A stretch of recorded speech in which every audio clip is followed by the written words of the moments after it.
Hello, fellow Nigerians. I remain your brother, Dr. Haruna Goro. This is a special broadcast to call upon former Vice President Atiku Abubakar to please think twice about running in 2027. I speak to you today a truth that I know is very, very difficult, but I can't help but speak what is inside my heart. It is a necessary truth for the future of our nation, Nigeria.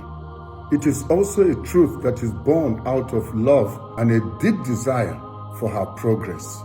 We honor Alhaji Atiku Abubakar, a man who has served this great nation in many capacities. As Vice President, businessman, a believer in democracy, and someone who has dedicated over 3 decades of his life to public service. You deserve to be honored, sir. But even the most loyal servant to a nation must know when to pass the baton or torch to the next generation. Even the strongest tree must give way for a new seed to grow. Alhaji, you have contested for presidency 6 times, and each time the people of Nigeria have spoken clearly and decisively. This shouldn't be about your personal ambition. It should be about our reality. The time has come for you to step aside, not in defeat, but in dignity. Real leadership is not just about holding power. It is also about knowing when to go and who to pass it to. Please find the courage to do that very soon. In 2019, you saw potential in Peter Obi and you chose him to be your running mate. In 2023, both of you stood as presidential candidates in 2 different parties. Your votes were split, giving room to the rise of this present regime of tyranny. Wisdom demands that you should be wiser this time around. It is said, once bitten, twice shy. But when it's not just once beaten, but several times beaten, it is time to know God may be saying something. And now we see a different kind of leader rising. Peter Obi, a man who in 2023 captured the hearts of many young people, of everyday Nigerians, and those who had long given up hope in politics. A man who didn't buy loyalty, but earned trust. He didn't come with billions like others. He came with ideas, vision, and integrity. He did not speak at the people, but he listened to the people with a vision for a promising future. This is the kind of leadership that Nigeria needs now. Sincere, focused, and accountable. Nigeria is not a country of old men alone. It is a country where over 70% of our people are under 35 years.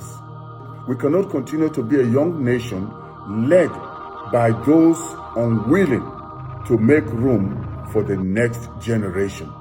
To truly move forward, we must choose legacy over ego. We must make way for a new Nigeria. This is not the time to divide the opposition. This is not the time to settle scores. It is the time to unite to save Nigeria. It is not the time to compete when we should collaborate. To defeat the ruling party, we need a united front, a common vision, and a candidate who can inspire hope and not just votes. That candidate is Peter Obi. This speech and this call is not meant to be a political talk. It is all about seeing the birth of a new Nigeria. And whatever we can do or give up or sacrifice to make that possible, it should be the dream and the aspiration of all Nigerians. In conclusion, I want to call upon you, sir, Alhaji Atiku Abubakar. Your name is etched in Nigerian history, but perhaps your greatest act of leadership now is not to run again, but to support, to mentor, and to endorse the future. And I know you can do it, sir. You're a statesman. Stand not as a competitor. in 2027, but as a kingmaker, a statesman, a patriot who knew when to pass the baton. A new generation is ready. The people are ready.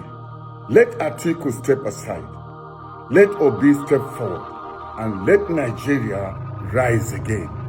This is my humble call. I've not been paid to do this. I did this because of my love for a new Nigeria. To bring an end to this regime of tyranny, all of us must come together, unite, irrespective of our tribal differences or religious differences. We only have one nation to call our own nation, and that nation is Nigeria. And Nigeria must rise again. This is the time to see the birth of a new Nigeria. Once again, thank you, Alhaji Atiku, for being a great statesman and stepping aside to allow the birth of a new Nigeria. Thank you, everyone. May God bless you, and may God bless the Federal Republic of Nigeria. Yours truly, Dr. Haruna Goro.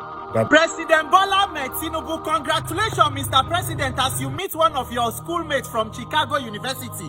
You talk say una school go dey proud of una as the things say una they do so. Congratulations, sir. My country people, how una dey? I greet una fellow Nigerians.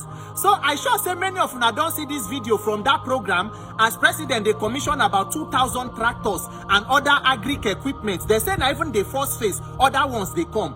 But from that program, he can't see one of his friend, Mr. Alex, where they there. He said that he been neighbor and they be go school together for Chicago University. Say that the school go there so proud of them for waiting they done they achieve. Just listen to some of waiting Mr. President talk. Alex, to all of you. Wow. Alex was my very good neighbor and went to the same school with me in Chicago. All right, so very quickly, the question when me I want ask, you know, plenty, because Nigerians, we go need to they ask some important questions. This particular project where they do so between Nigeria Ministry of Agric and Belarus government, you remember they say it is an MOU between the Nigerian government and the government of Belarus.